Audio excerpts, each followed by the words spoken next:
What's up, guys? I'm wrapping up another day of work here in the beautiful island of Tenerife, and in today's video I want to give you 5 tips to enjoy the most of this island. Some of them I knew before coming here, researching online, but some of them I only got once I was here talking to other digital nomads or some local friends that I made. So without further ado, let's go!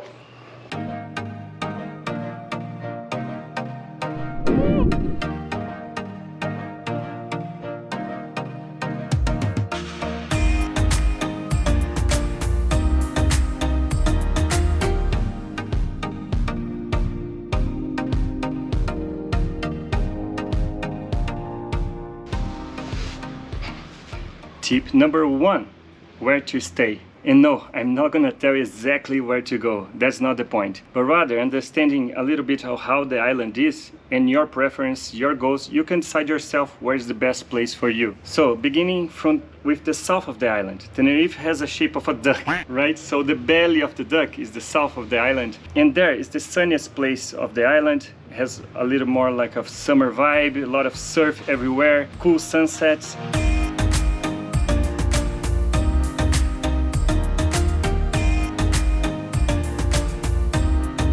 Bring the GoPro because I didn't bring the mount, so I'm probably gonna lose in the ocean.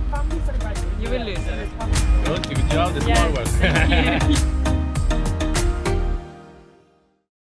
And that's where most of the digital nomads go. But also because of that, it's the most touristic place of the island. You're gonna find a lot of bars and restaurants targeting tourists with prices that are a little higher than the rest of the island. Also, you're gonna see a bunch of hotels and resorts. You kind of lose a little bit of the local vibe, right? So if you're looking for the summer vibe with other digital nomads, that's the place. But if you're looking for this local life of Tenerife, maybe you should go to the north, on the back of the duck.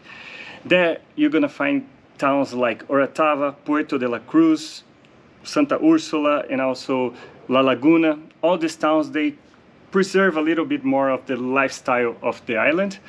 But you gotta know that it's not as warm as in the south, and it's a little more cloudy. I'm not saying that it's London cloudy, Seattle cloudy. No, that's not the case. It's still summer. You're gonna see the sun pretty much every day, but it's a little chilly. It's not as warm as in the south. And you're also not gonna be on the coast. It's not as easy to go to the beach all the time whenever you want. But they are really cool towns. There's a lot of stuff to do. You're gonna find local restaurants. You're gonna feel a little bit more of the vibe of Tenerife. And the prices are a little cheaper. And yeah, you can still find some digital nomads there. There are a lot of cool co-living spaces in all of this part.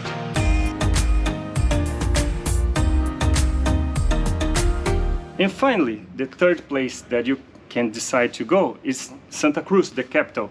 If you're looking for a little more of a city vibe, like a big city vibe, some people prefer to, instead of staying in a co-living space, they prefer to stay in an Airbnb and work privately, and sometimes just meeting other nomads, sometimes in a co-working space, cafes, or at night in some social gatherings. So if that's your vibe, maybe Santa Cruz is the place for you. There you're gonna find way more options of Airbnbs, cheaper options as well, and also a lot of cafes and co-working spaces. Plus, you are very well located because it's the capital. You can, even if you don't have a car, you can have better access to public transportation to go to the other sides of the island.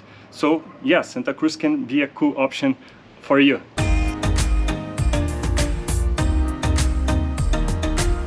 Let's go outside. I think we can enjoy a little bit of outside today.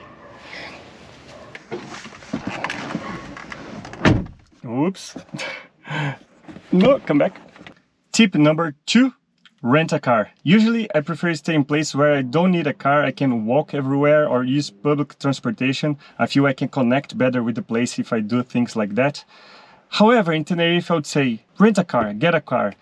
The island's big, but not that big. And if you have a car, you have the flexibility to go wherever you want, whenever you want. If you want to go to a Naga Park in the north, just go. If you want to go to the south to surf, if you want to go to the other side, if you want to go to Santa Cruz, you just take the car and go and drive, and usually 1 hour and a half, 2 hours max, you are in the place that you need. But if you don't have a car, maybe you're gonna feel a little more stuck depending on public transportation.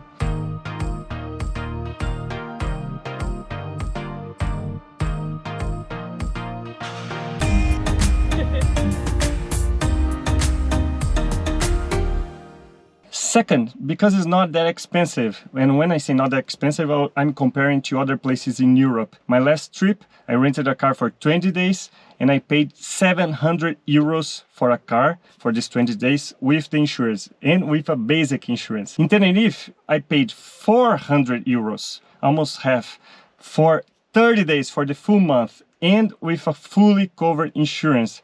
It was funny because when I was getting the car or returning it, they didn't even do an inspection. They was just like, whatever, just go, it's fully covered. Just bring it back in one piece. So yeah, so 400 euros for the full month with fully covered insurance, I think it's pretty reasonable. And finally, because gas is not that expensive, you can fill up your tank with 25 to 30 euros max. In 30 euros, the tank was almost empty in the reserve tank. Usually it was closer to 25 euros. Also compared to other places in Europe, it was a little more expensive. So yeah, I would say get a car. Tip number 3, climb Teide. Whoa.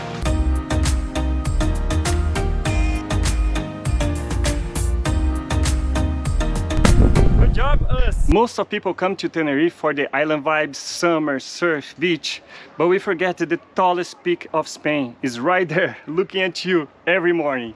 I think I put Teide in most of my videos here in Tenerife. And yeah, if you're here in Tenerife, you gotta go there. Seriously, it's mind-blowing. The landscape is incredible. Even if you don't want to hike to the summit or even taking the cable car, you can go just to the base, to the national park, and it's already worth it. The landscape's so different, it feels like you're on another planet, seriously. And if you decide to go, you gotta book in advance, you gotta get a permit, book the cable car if you wanna get the cable car. I made a video and I'm gonna link it in the description below if you wanna check it. But yeah, anyways, just go, you need to go. Tip number 4, try a Guachinche. According to my friend Rodrigo, who was born and raised in Tenerife, Guachinches are these restaurants with really simple menu, like 3, 4, 5 options max. And they have this grandma recipe, you know, this recipe that was passed over generations, that only our grandmas know how to make. That's exactly what you're gonna find in the Guachinches.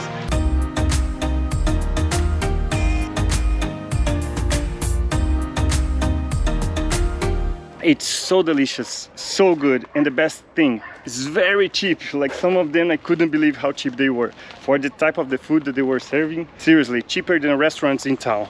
He explained that by law, they need to produce and serve their own wine. It's not gonna be the best thing you're gonna find there, but if they do it, they are allowed to serve food.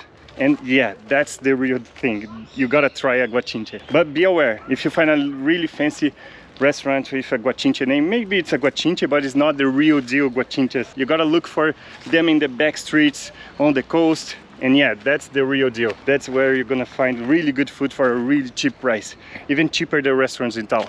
So yeah, try a Guachinche. And tip number 5, go on a walking tour in La Laguna.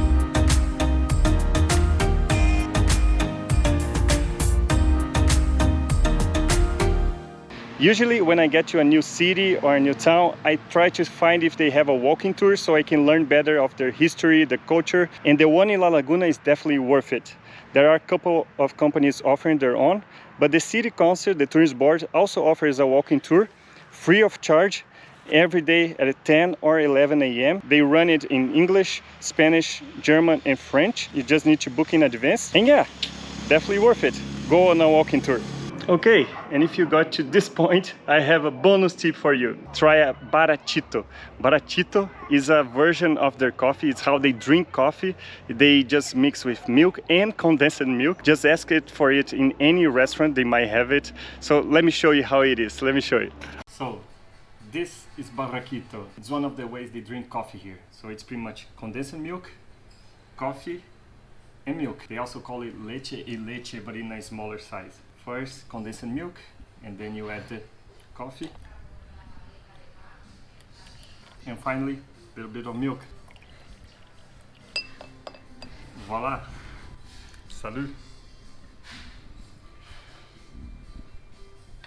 Okay, so with all that, let's wrap up this video. I'm having my baratito here. No, I'm joking, it's empty, it's just for the video. And as usual, if you like this video, please consider subscribing to this channel or liking this video. That will really help me to motivate myself to keep doing these videos and just giving you these tips. Yeah, now let's enjoy the rest of the day.